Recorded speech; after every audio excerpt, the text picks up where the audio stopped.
Բարև ձեզ։ Այսօր խոսելու ենք օդի չափազանց մտահոգիչ աղտոտվածության մասին, մեր հյուրը փորձագետ Քնարիկ Գրիգորյանն է։ Շնորհակալություն հրավերը ընդունելու համար։ Բարև ձեզ։ Եվ այսպես ինչ է կատարվում, հանրության շրջանում կրկին լուրջ մտահոգություններ են, հատկապես Երևանում եւ ամբողջ Արարատյան գոգավորությունում օդի աղտոտվածության բարձր մակարդակի վերաբերյալ։ Քաղաքապետարանը եւ առողջապահական կազմակերպությունները բարձրաբանումներ տվել են, որպես մասնագետ դուք ինչպես եք գնահատում իրավիճակը եւ որքանով է խնդիրը լուրջ։ Որպեսզի խոսենք անմիջապես աղտոտվածությունից, ես ուզում եմ ներկայացնել մթնոլորտային օդի աղտոտման մակարդակները ըստ միջազգային չափորոշիչների, որտեղ տրվում են բնապահպանական, էկոլոգիական գնահատականները եւ առողջապահական գանգատներ, մարդու օրգանիզմի վրա ազդող այդ գործոնները, այո, ինչպես է անդրադառնում նրա առողջության վրա, ախտանիշներ, հա, եւ տրվում է երկու մակարդակով փոշու աղտոտվածության մասնիկների մեծությամբ, թե ինչ կոնցենտրացիա պետք է լինեն մթնոլորտային օդում։ Այժմ խնդրեմ բոլորի համար դա բաց է,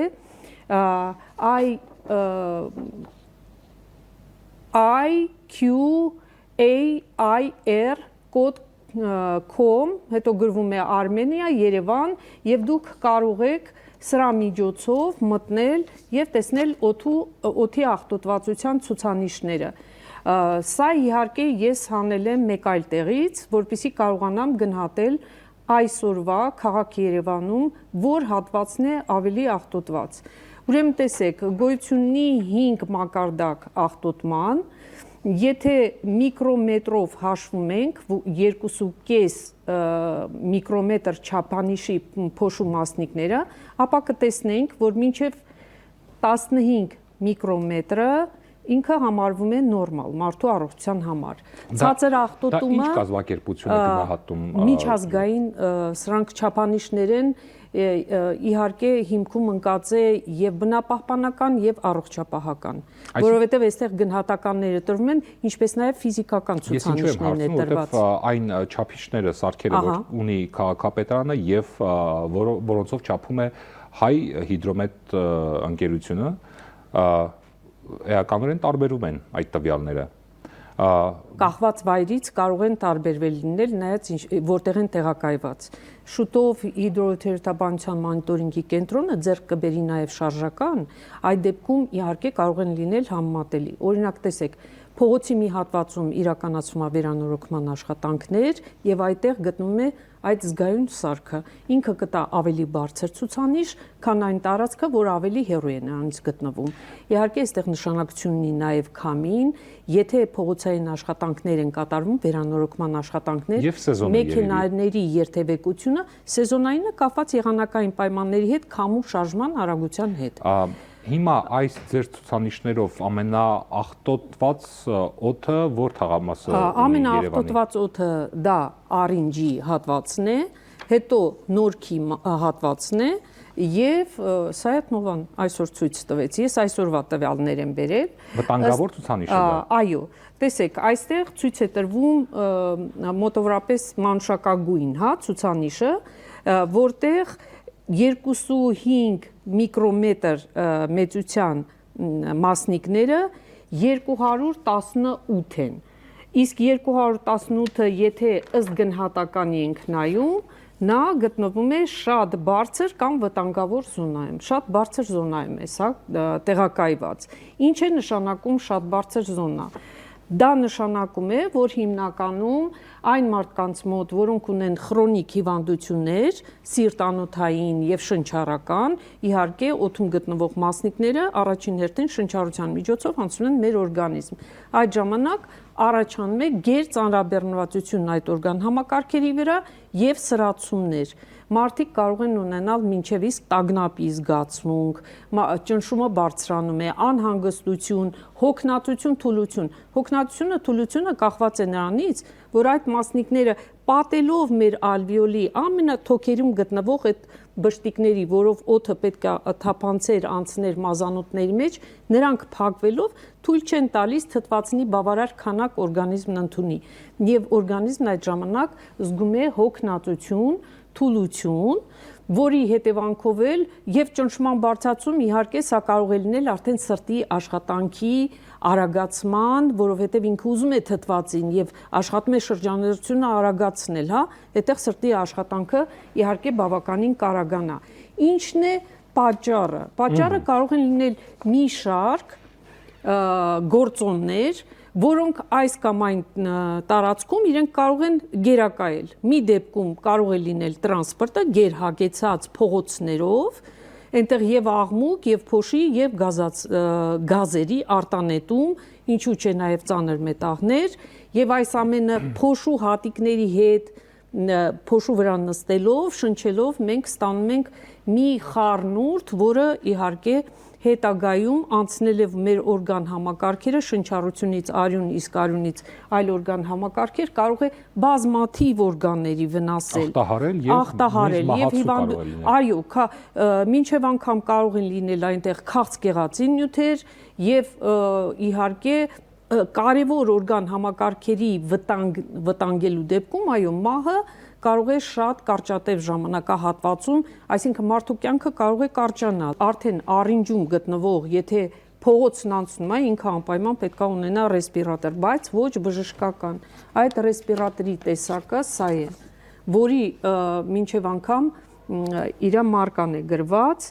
N95 KN95։ Սա արհեստական կտորներից պատրաստված եւ փոշու հատիկները թույլ չտվող է։ Եթե ունենք քիմիական նյութեր, սա էլ չի օգնի։ Հիմա քաղաք Երևանում բարձրահարկ շենքերը բարձացել են։ Այդ նշանակում է օդափոխությունը շատ դժվար է կատարվելու։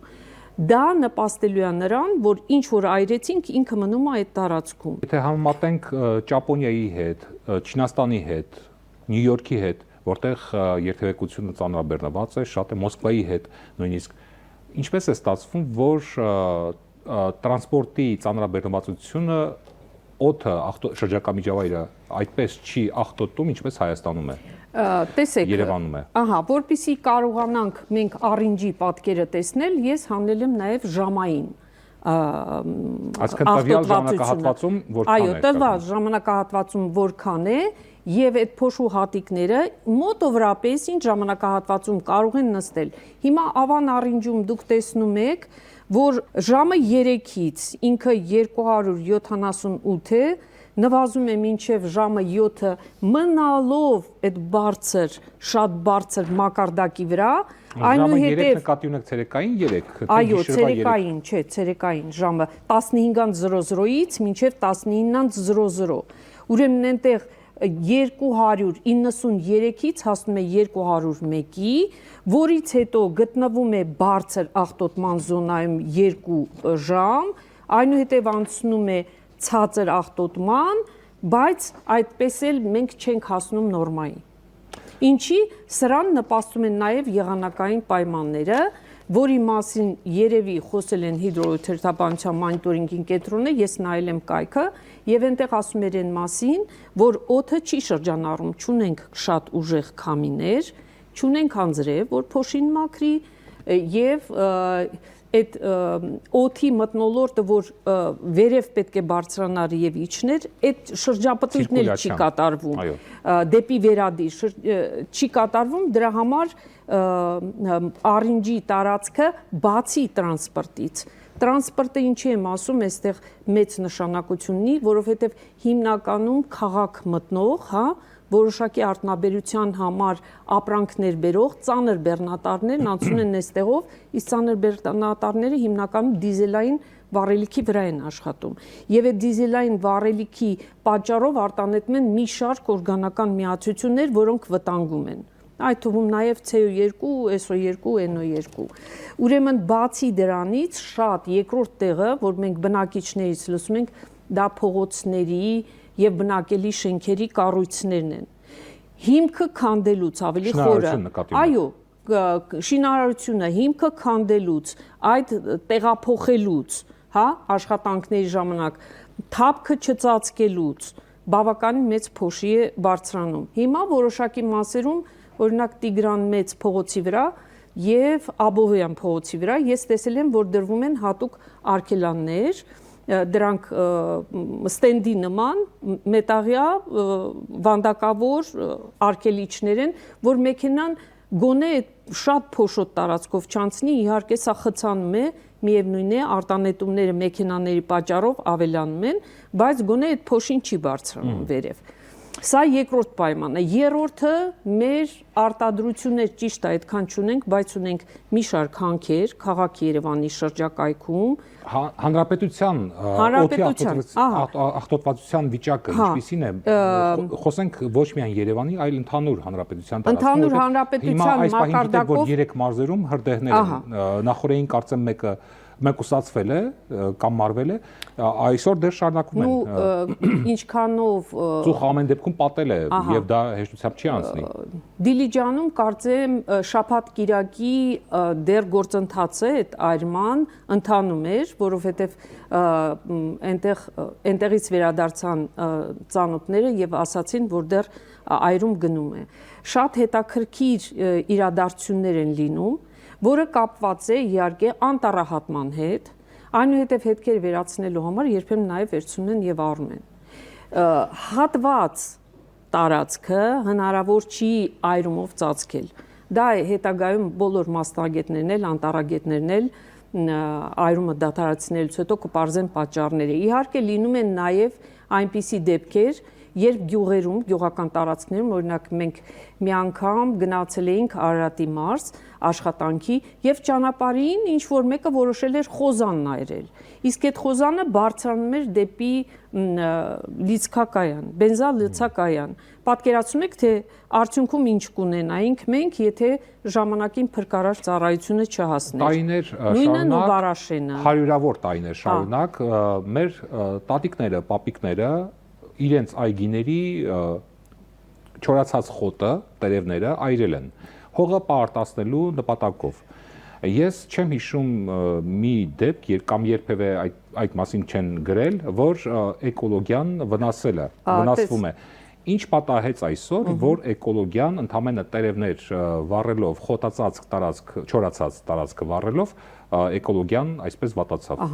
Տերևները, եթե տնամերձից է, ուրեմն օգտագործել են նաև թունաքիմիկատներ, որոնք դեռևս գտնվում են այդ տարածքում։ Այրման ընթացքում իրենք կարող են մինչև անգամ վերափոխվել եւ դառնալ քաղցկեղածի նյութեր, որի կողքին կանգնածը հետագայում մի քանի տարի հետո իր մաշկի վրա զգալու է, այն ժամանակ որ կանգնած են կրակի մոտ, իրենք արցունքահոսություն, մի քիչ շնչառության լորձաթաղանթի գրգռված են զգալու, կարող է եւ լինեն ալերգիկ երույթներ։ Տեսեք, քաղաքապետարանը հայտարարել է, որ մոտ օրերս ներկայացնել է այն քայլերը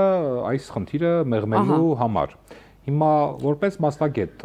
նախ ինչ պետք է անել եւ ձեր սպասելիքները որոնք են ինչ պետք է անել։ Տրանսպորտի որոշակի խնդիրներ իրենք լուծում էին, չէ՞։ Ուրիշ քաղաքներում, եթե մթնոլորտային օդը շատ բարձր աղտոտված է եւ որոշում են, որ դա տրանսպորտի հետ է կապված, այդ օրերին թույլ չեն տալիս կամ ռադիոյով, հեռուստատեսությամբ դրա մասին ասում է, որ քիչ դուրս գան իրենց սեփական մեքենաներով։ Ինչպես բարձր ջերմաստիճան ժամանակ ասում են երեխաներին, ավելի ճիշտ շատ ցածր ջերմաստիճան ժամանակ երեխաներին ասում են տան մնաք, այնպես էլ էս մեքենաներին ասում են սեփական մեքենաներով դուրս չգաք, օգտվեք քաղաքային տրանսպորտի միջոցներից։ Էս մեկ։ Երկրորդը, քաղաքային տրանսպորտը մենք ասեցինք դարձրել ենք էկոլոգիապես մաքուր, հա, որ արտանետում չի լինում, էլեկտրական են եւ այլն, բայց դիզելայինը անցնում է քաղաքի միջով, ուստի հարկավոր է շրջանցող ճանապարհներ ունենալ։ Դա կարող է երկարատև խնդրի լուծում է, բայց որոշակի իհարկե փոփոխություն կառաջացնի։ Բարձրահարկ շենքեր ինչքան մենք սարքեցինք եւ կանաչապատ տարածքներ չունեցանք, խոտը չի, այլ ծառերն են, իր սաղարտն է, որի վրա նստում է փոշին, որը հետագայում անձրովով լվացում է եւ իջնում է ավելի ներքև, չէ՞։ Մենք էլի ունենալու ենք այդ խնդիրը եւ հավաքը ուղարկել տերևների հավաքը կոմպոստացման ոչ թե այրման։ Ես նոր ասեցի, որ այնտեղ միջատներ, օրգանական նյութեր հողերի մեջ պակասում են։ Ինչպես Աֆրիկայում անապատացրեցին ամբողջ մի հսկայական տարածք, որովհետև անընդհատ այրում էին։ Այն ժամանակ չենք ունեցել մեթոդներ, դրանով ածուխը ներմուծել են։ Տերևի մեջ կա նաև ազոտ։ Ազոտը շատ անհրաժեշտ է բույսի աճի համար։ Ինչու ենք հայրում հետո ավելացնում հողին։ Մինչ քաղաքապետարանը կմշակի ծրագիր, դուք այս ընթացքում ինչպես եք պաշտպանվում, ձեր տանը ինչ որ միջոցառումներ անում եք։ Ինչ եմ անում ես նման դեպքերում։ Մի անգամ ասել եմ, նման դեպքերում փակվում են պատուհանները։ Օրինակ շատ հաճախ առավոտյան, երբ որ սկսում են աշխատանքը, այդ վառելիքի հոտը սարսափելի գալիս է։ Ես փակում եմ, հետո բացում եմ այն ժամանակ, երբ որ դրա հոտն արդեն անցել է։ Ուրեմն այն անձնավորություններին, որոնք ունեն խռոնիկ հիվանդություններ, այդ ժամերին, պիկ ժամերին, ես ցույց տվեցի, չէ՞ որներ պիկ ժամերը, որ շատ բարձր էր։ Ժամը 15-ից մինչև ժամը 19-ը, 7-ը, այսինքն այն աշխատանքային ամբողջ, որի ժամանակ եւ երթևեկությունն է ինտենսիվ եւ արտադրություններն են շատ աշխատում, որոշ արտադրություններ ամբողջ ցիկլով ամբողջ օրը չեն աշխատում։ Այդ ժամանակ դուրս գալ միայն երեկոյան կողմերին։ Եթե շատ վատ են զգում, ճիշտն ասած սիրտ-անոթային հիվանդության մարդիկ այս տեսակի դիմակ չեն կարող կրել։ Այո, եւ դրա համար ավելի լավ է իրենք տանը մնան, եթե կան տան անդամներ, գնումներն իրենք կատարեն։ Երեկոյան կողմը կարող են դուրս գալ մի քիչ մաքուր օդի կամ օդափոխել, մաքրել սենյակը փոշու հատիկներից, միշտ մաքրությունը պահպանել իրենց տարածքում եւ բնակարանի շուրջը, շենքի շուրջը, դա շատ կարեւոր է։ Հիմա իհարկե տեղափոխումը մեր աղբի ավելի արագ է կատարվում, քան ժամանակին էր, տրանսպորտը մի քիչ լավացրել ենք, բայց ունենք իհարկե շատ խնդիրներ լուծելու։ Նաև այդ տարածքներում, ասում եմ, գյուղական բնակավայրերում այդ անտառների հատումն անում են, ծառատունկը չեն անում։ Ծառատունկը ժամանակին պետք է արվի, որ ինքը կարողանա օգտվի։ Մյուս տարի մենք կենսաբազմազանության միջազգային համաժողովն ենք այստեղ անելու, ամոթ է, որ մեր գյուղացիները, մեր քաղաքացիները չգիտեն, որ անտառից օգտվելուց հետո անտառին պետք է վերադարձնեն։ Ինչ պետք է վերադարձնեն, տնկիների ձևով։ Շնորհակալություն մեր հարցերին պատասխանելու համար։ Մենք խոսում ենք Երևանի եւ ընդհանրապես հանրապետության օդի աղտոտվածության վտանգավորության մասին, զրուցում ենք փորձագետ Քնարի Գրիգորյանի հետ։ Ցտեսություն։